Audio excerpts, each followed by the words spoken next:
이정후의 메이저리그 계약. 안녕하세요. 드디어 이정후가 메이저리그 계약을 했다는 소식 들었어요. 네, 정말 대단하네요. 1억 1,300만 달러라니 어마어마한 금액이죠. 보라스의 영향력이 대단한 건 확실한데. 어떻게 그런 계약을 이끌어냈을지 상상도 못해. 그렇다고 해도 보라스는 참 대단한 에이전트야. 한국의 보라스라 불릴 만큼. 스캇 보라스의 역할과 영향력. 이정후 이후에 보라스의 선수들이 대박치고 있나 봐요. 그렇지. 류현진부터 이번에 이정후까지? 보라스 덕분에 메이저리그에서 활약 중이죠. 별명이 장마라는데 돈을 잘 벌어다주는 마술사 같은 느낌이네요.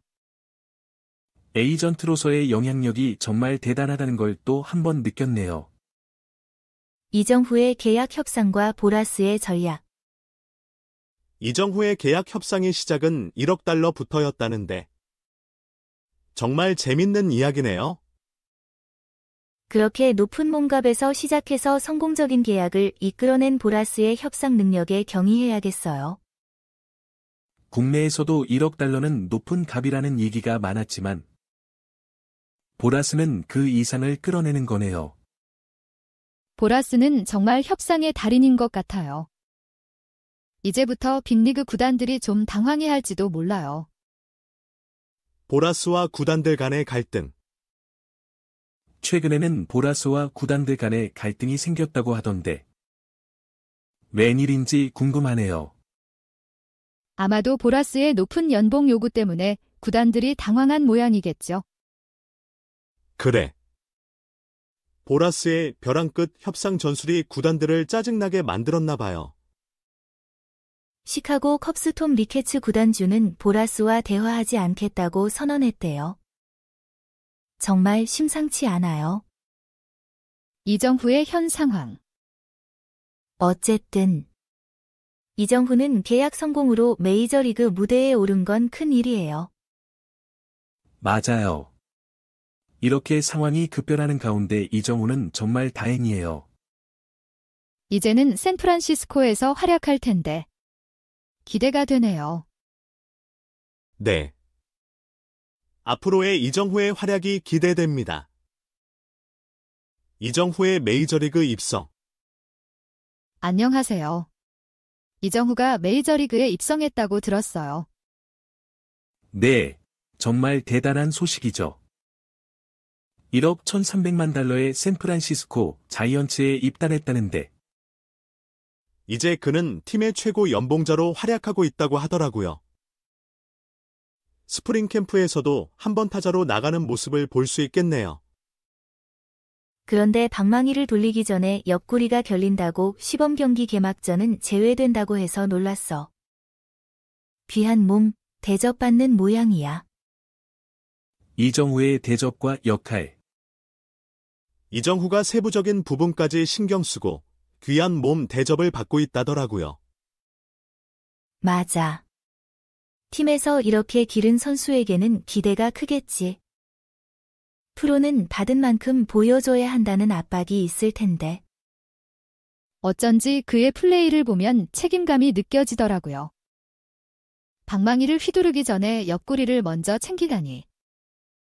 그런데 여기서 중요한 건 세심한 부분까지 챙긴다는 거죠. 미리 예방하면 뒤늦게 곤란한 일을 막을 수 있으니까. 이정후의 미국 생활과 집 선택. 이정후가 미국에서의 생활에 신경을 쓴다고 하던데. 집을 어떻게 선택했는지 궁금하다. 맞아. 미국 애리조나주의 스코츠데일 스프링 캠프 기간 동안 1달 넘게 집을 잡았다고 하더라고요. 그렇게 미국에서는 단체 생활이 아니라 알아서 집을 구해서 출퇴근을 해야 한다는데. 그래서 집을 어떻게 골랐는지 궁금해. 이정후가 말하길. 일찍 일어나는 게 힘들긴 하지만 집이 가까워서 좋다고 하더라고. 출근이 편해서 다행이라고. 이정후의 출퇴근 거리에 대한 고려. 서울에서의 출퇴근이 생각 이상으로 부담스러웠다고 하더라. 미국에서는 어떨지 궁금하다. 서울의 강남에서 고척 스카이돔까지 출퇴근 거리가 너무 멀어서. 미국에서는 그렇게 할 수 없었다고 했어? 그렇게 출퇴근이 오래 걸리면 몸이 피곤해질 텐데. 미국에서는 이를 피하기 위해 출퇴근 거리를 최소화했나 봐. 그리고 가족과 함께 생활하면서 더욱 편안한 환경에서 팀에 대한 책임감을 가지고 있다고 하더라고. 한국에서의 출퇴근 거리에 비한 미국 생활 선택. 이정후가 한국에서 뛸 때 출퇴근 거리가 너무 멀었다. 미국에서도 그걸 다시 느끼기 싫었다고 말했다고 하더라. 출퇴근 거리가 짧아지면 몸 상태에도 좋겠지. 특히 경기가 끝난 후에는 피로가 쌓이니까. 야구에만 집중하기 위해 출퇴근 거리를 최소화하고자 노력하는 모습이 참 인상적이야.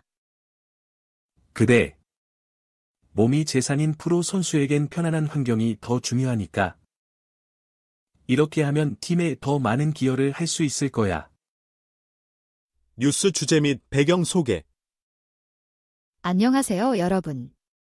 이번에 이정후가 받은 대우에 대한 기사를 봤어요. 아, 정말? 뭐가 그렇게 특별한데? 그래서 오프시즌 FA 시장에서 벨린저의 계약이 예상보다 낮아진 거래. 벨린저가 크게 협상 못한 거네. 그런데 뉴스의 배경이 뭔지 알아? 네, 이정후가 대우를 받아서 그런 건데. 계속 들어보세요. 그럼 시작해보자. 벨린저의 계약 내용이 뭐야? 벨린저는 시카고 컵스와 3년에 $8천만 계약을 했대. 그런데 예상보다 낮아졌대. 어떻게 그런 일이 생겼지? 계약 조건이나 뭐가 바뀐 거야? 에이전트 스캇 보라스가 벨린저에게 2억 이상의 계약을 원했는데 못 받았대. 와, 기대치에 못 미쳤네. 그래서 뭐, 스캇 보라스가 뭐라고 했어? 벨린저 선수의 성적은 어때? 무슨 문제가 있었던 거지? 그래. 어떻게 계약 규모가 줄어들게 됐는지 궁금하네. 2019년에는 MVP 수상까지 했고 2021년에는 OPS 0.881로 부활했어. 그런데 어깨 수술 후에 성적이 떨어졌대. 어깨 수술 후라면 어쩔 수 없었겠지. 그래도 계약이 줄어들면 선수는 어떻게 대처하지? 예전 계약이랑 비교해봤어? 벨린저랑 다른 선수랑은 어떤 차이가 있었던 거야? 그래. 예전 계약이랑 비교해서 어떤 차이가 있었나? 2020년에는 다저스와 1+1년 계약하고 2023년에 상호 옵션 포기하고 다시 시장에 나갔어. 그때 예상 계약 규모는 미쳤어. 7년 1억 4,700만 달러. MLBTR은 12년 2억 6,400만 달러. 와, 그런데 왜 이렇게 예상이 높게 나왔지? 그럼 이정후는 어떤 상황이지? 그에게 어떤 대우가 있었나? 이정후는 6년에 1억 1,300만 달러로 메이저리그에 입성했어. 아시아 야수 중에선 최초의 1억 이상의 계약이라고 하더라고요. 그럼 마지막에는 이정후와 보라스의 협상 전략에 대해 얘기해봐. 네, 어떻게 이런 대우를 받았는지 궁금해. 에이전트 보라스가 뭘 했길래? 에이전트 보라스가 이정후가 건강하고 실력 있을 때 협상이 빛난다고 했어. 그럼 이정후는 어떻게 대우받았는지 기대돼요. 아하, 그런 전략이 있었구나. 그럼 이정후는 어떻게 대우받았을지 궁금하네. 즐거운 대화였어요. 다음에도 이런 기사로 즐거운 이야기 나눠요. 네, 정말 재미있었어요. 다들 계약 관련 소식 더 듣고 싶으면 알려주세요. 그럼 다들 행복한 하루 되세요. 다음에 또 봐요. 다들 행복한 하루 보내세요. 다음에 또 이야기 나눠요.